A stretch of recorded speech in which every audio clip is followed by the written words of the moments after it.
À partir de septembre 2026, toutes les entreprises françaises seront dans l'obligation de passer à la facturation électronique. Que vous soyez agriculteur ou consultant, artisan ou avocat, restaurateur ou patron de PME, comptable ou boulanger, à partir de septembre 2026, nous aurons tous l'obligation légale d'émettre toutes nos factures depuis un système unique via des entreprises privées agréées par l'État que nous devrons payer. Et l'État aura accès au contenu exact, aussi bien qu'à toutes les données personnelles figurant sur nos factures, des noms des clients jusqu'à la liste précise des matériaux, des biens et des services vendus ou achetés. Et pas seulement l'État d'ailleurs, mais aussi tout le système de centralisation européen par lequel ces données seront légalement tenues de passer. Officiellement, tout ceci a été mis en place pour lutter contre la fraude à la TVA. Mais dans les faits, derrière cette simple obligation de facturation numérique se cache l'organisation par l'État d'un système mafieux concocté par l'Union européenne qui permet à la fois le racket légal de tous les créateurs de richesses et le flicage permanent de tous les Français. Chère Tatiana, comment ça va? Bonjour Nicolas, merci de me recevoir. Ça va? Enfin, ça va. Ouais, ben ça va bien, oui, ça va. Comme dans la va France de 2026. Et puis, je Ouais. viens de voir que la Commission européenne a décidé là de faire ça, comment ça s'appelle? Des passeports Oui, pour oui, les objets de seconde main. Donc, si tu veux vendre ton slip exactement. sur Vinted, ton slip Ouais, usagé, là, il va falloir que ça soit contrôlé par la ouais, Commission européenne. ouais. Il faudra mettre un QR code, il faudra le prendre en Mm, photo, faire un selfie avec ton truc à côté, ça va être génial. ouais. On vit chez les dingues. Allez, petit clin d'œil à toute la rédaction de Toxin. En tout cas, merci à vous, les amis. Ma chère Tatiana, ce matin, on va parler d'un truc chiant à mourir, mais non, passionnant. La facturation électronique. On va se régaler parce que, on le répète, hein, n'hésitez pas, allez-y aussi. Tatiana, vous la connaissez, analyste politique notamment. Le livre, il est venu le temps des producteurs, et ça, je pense que c'est incontournable. C'est celui-ci. Voilà, chez Au Fil d'Actu Édition, et bien sûr, les vidéos de Tatiana sur tous ces sujets passionnants. Une grosse chaîne YouTube, donc je vous invite vraiment à aller faire ça et bien sûr aller acheter le livre. Il est venu le temps des producteurs. Je pense qu'on est toujours en plein dans l'actualité. Ça fait partie de ces livres qui ne se débonnent jamais, malheureusement. Enfin, ils se débonneront quand le pays aura été redressé. C'est le problème. Voilà, c'est le problème. Mais Ouais. pour l'instant, ils sont toujours d'actualité. J'avoue que je m'attendais pas à ça parce que je Ah, pensais que c'était juste un énième, tu vois, une énième ouais. couche dans la loi de l'emmerdement maximal de tous les producteurs de richesse. Et en fait, non, derrière, il y a un cartel mafieux, l'Union européenne, des gouvernements étrangers. C'est du délire absolu, en fait. C'est du délire absolu, c'est de la surveillance généralisée, c'est du contrôle fiscal permanent. Enfin, ouais, on va revenir dessus peut-être un peu Ouais. plus en Oui, détail.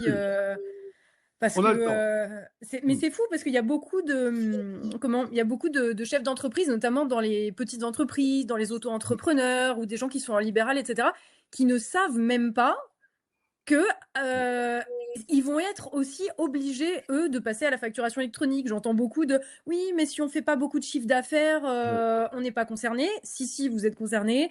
J'entends aussi ah, mais les auto-entrepreneurs sont pas concernés parce qu'ils payent pas la TVA. Mais si, les auto-entrepreneurs sont concernés puisque Ouais. en fait ils sont imposables à la TVA, mais en fait ce qu'ils ont, c'est s'il n'y a pas un certain seuil qui est atteint, c'est une Oui. franchise en base de TVA. Donc ça veut dire que ils sont quand même considérés par l'administration fiscale comme étant soumis à la TVA. Juste, ils en Ouais. sont exemptés jusqu'à un certain seuil de revenus. Mais donc, en fait, ça va concerner tout le monde et ça va concerner tout le monde dans les entreprises et les auto-entreprises, mais aussi les gens qui touchent des droits d'auteur, comme toi et moi, Ouais. Ouais. Nicolas. Ouais.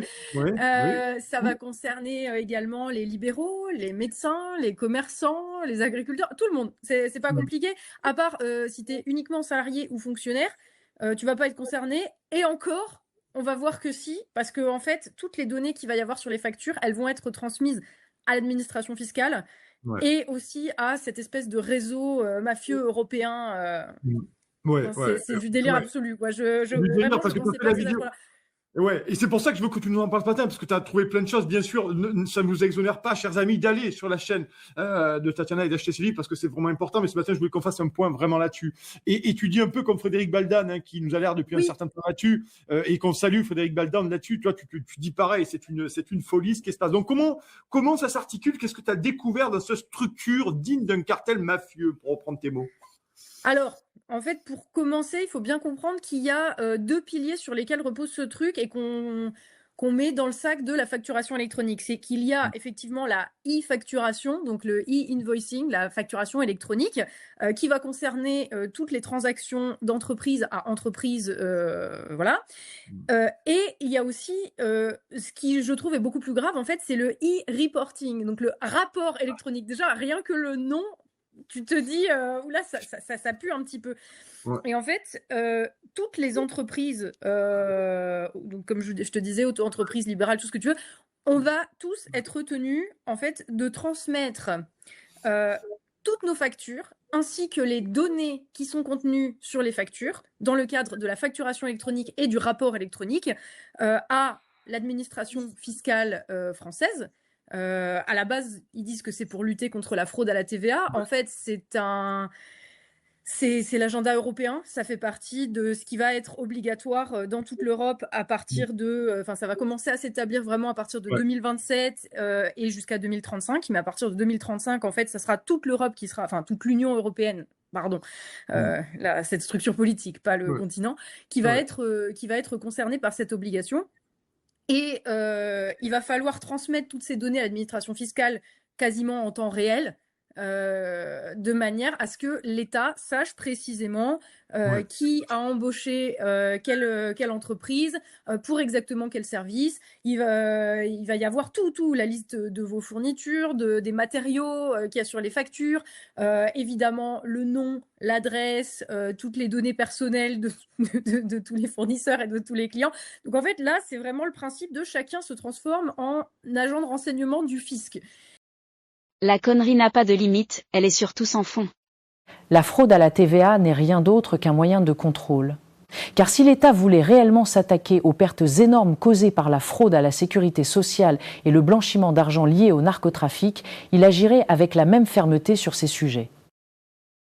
Idées numériques et les polémiques médiatiques servent presque d'écran de fumée. Pendant ce temps, le Royaume-Uni connaît une mobilisation anti-immigration historique, tandis que l'affaire Epstein continue d'éclabousser des réseaux d'influence jusque dans les sphères françaises.